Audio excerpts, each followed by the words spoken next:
events that make news in the global village.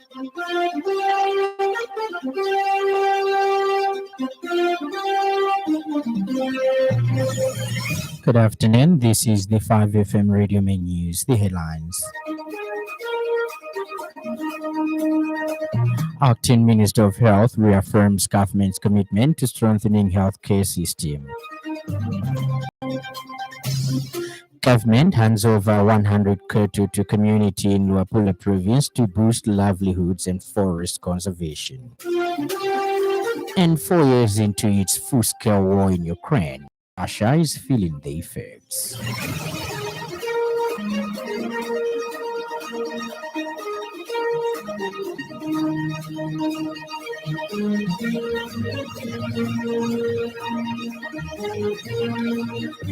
This bulletin is also streaming live on our Facebook page, 5FM Radio Zambia, and streaming live on our YouTube channel, 5FM Radio Zambia.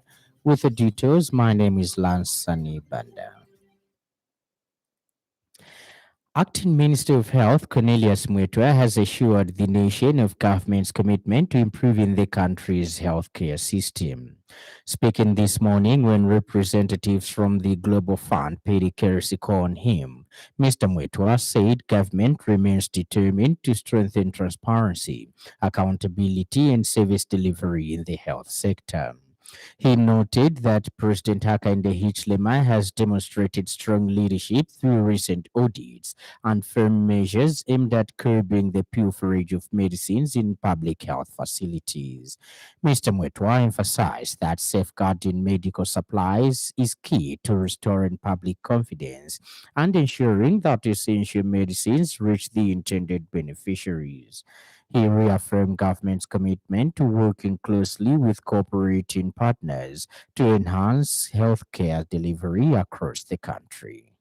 Has been made the financial viability and stability and sustainability of the programs that have to be in place to ensure that the set targets and goals that we are working with yourselves together may be realized, including the challenges, so that we are able to come up with solutions together as we move forward in the delivery of health services to our people. So you are very much welcome, and we're grateful we had time to come and take this go at ourselves. Thank you. P.S. You may wish to. Government has handed over 100 cattle to a community in Luapula province as part of efforts to promote livelihoods that support forest conservation and rural economic growth. Luapula Province Permanent Secretary Prudence Chinamakangwa said the initiative reflects government's commitment to ensuring communities directly benefit from protecting natural resources. Mrs. Chinamakangwa said this when she delivered a speech on behalf of Luapula Province Minister Engineer Nason Musonda during the handover of the animals to the Kanyembo Community Forest Management Group in Chilenge District on Thursday last week. The livestock, 5 bulls and 95 heifers, were provided with support from Community Climate Solutions Zambia. Mrs. Chinamakangwa noted that government has continued to create an enabling policy environment that is attracting climate finance and investment into community-based environmental initiatives. She said under the leadership of President Hakainde Hichilema, communities are being placed at the center of sustainable development. Mrs. Chinamakangwa added that livestock development has the potential to transform rural household incomes in the province because of the abundant grazing land and water resources. The government says it is committed to supporting youth-led initiatives in water, sanitation and hygiene WASH as a cornerstone of sustainable development. Ministry of Water Development and Sanitation, Lusaka Provincial Water and Sanitation Officer Engineer Alice Tembo Chavala emphasized that young people are powerful agents of behavior change and innovation. She was speaking in a speech delivered by senior water engineer Andrew Mukoti at Levy Wash debate organized by the Youth Wash Ambassador Club with support from the Ministry of Water Development and Sanitation, Ministry of Health, and other partner organizations. Engineer Chavala highlighted that the debate was more than an academic exercise, describing it as a platform where practical solutions begin. She noted that motions of disease prevention, financing, and leadership can influence policy thinking at community and provincial levels. The government official underlined that student voices matter because they can inspire practical action and measurable impact. She encouraged participants to translate arguments into pilot projects, awareness campaigns, and partnerships with local government and NGOs. Engineer Chabala assured students that her office stands ready to provide technical guidance, community networks, and opportunities for field experience. Your ideas and voices matter because people are powerful agents of behavior change and innovation in WASH. I want to applaud your commitment to learning, questioning, and proposing solutions. Whether you discuss hygiene promotion, menstrual health management, affordable sanitation technologies, or community engagement, your insight can shape policy and practice at the local level.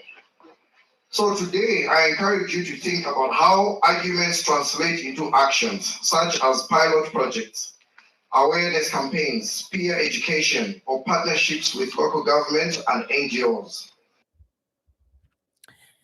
And addressing the gathering, Youth Wash Ambassadors Club Learning and System Strengthening Program Lead Dr. Wakisi revealed that the institutions participating in the debate were the Natural Resources Development Agency, Cavendish University, Zambia, Lusaka Apex Medical University, and University of Zambia. Mr. Ndovi explained that the first motion was that the House believes strengthening wash systems is the most sustainable solution to prevent disease outbreaks in Zambia. He pointed out that the second motion was that the House believes Zambia should prioritize increased domestic financing for WASH over reliance on donor funding. So the Youth Wash Ambassador Club is a dynamic group of, like we mentioned, it's a youth-led movement, which is based on addressing sustainable development goal number 6. And of course, it was born out of an inspiring hygiene behavior change project initiated by Water Zambia. This emerged from a social media campaign aiming to reach about 1.7 million people with crucial hygiene messages. The Tonse Alliance has noted that President Hakainde Hichilema's assurance that there will be no political incidents during by-elections and public gatherings were reported. Tonse Alliance spokesperson in several constituencies over the past 2 years, opposition activities have faced disruption, and that police responses have been questioned by observers. Dr. Mwelwa says that if terrorism has ended, arrests, prosecutions, and the clear deterrents should be publicly documented and consistently applied across the political divide.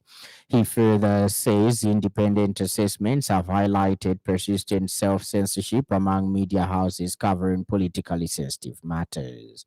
He adds that true media freedom must be reflected in an environment where critical reporting does not lead to intimidation or economic pressure. And in other news trending this afternoon,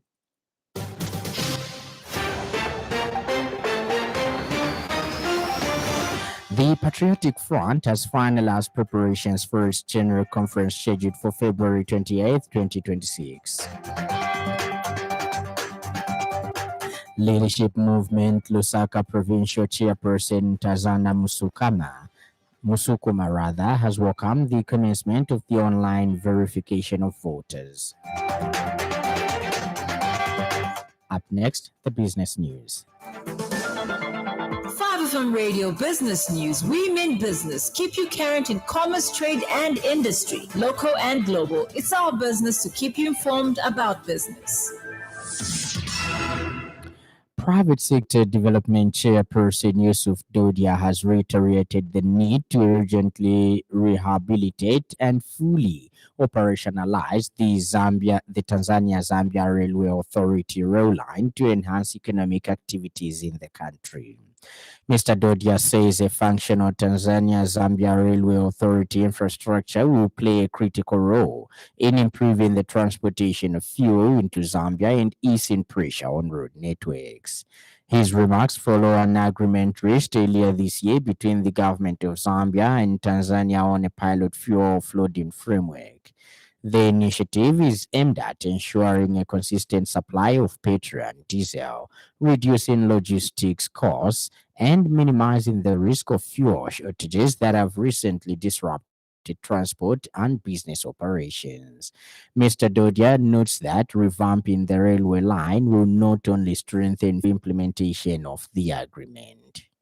Rehabilitate and make sure that that railway line is fully functional. And it may require us to also build fuel storage tanks, Kapiri, so that on the train you can have fuel contained on the Tazara rail line from Dar to Kapiri Poshi. Then Kapiri Poshi can become a distribution center. So we've got two opportunities in two separate agreements and memorandums of understanding between Zambia and Tanzania.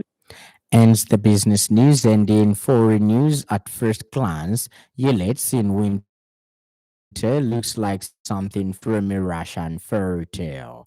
From the embankment, I spy the golden domes of Orthodox churches, and down below, ice fishermen dotted along the frozen river.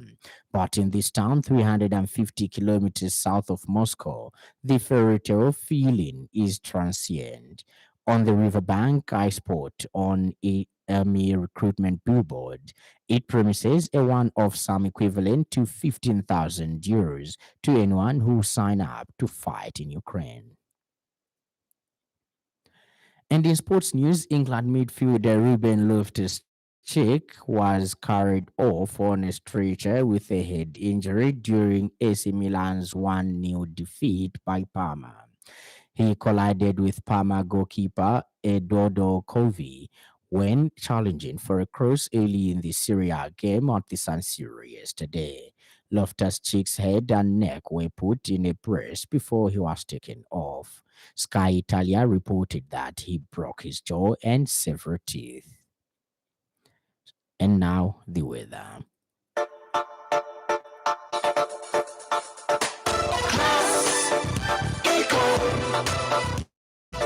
Class Econ Roofing Africa. Class Econ Roofing, plot 17100 off Katanga Road, 150 meters from Mumbwa Road, Chineka Industrial Area, Lusaka. Class Econ Roofing.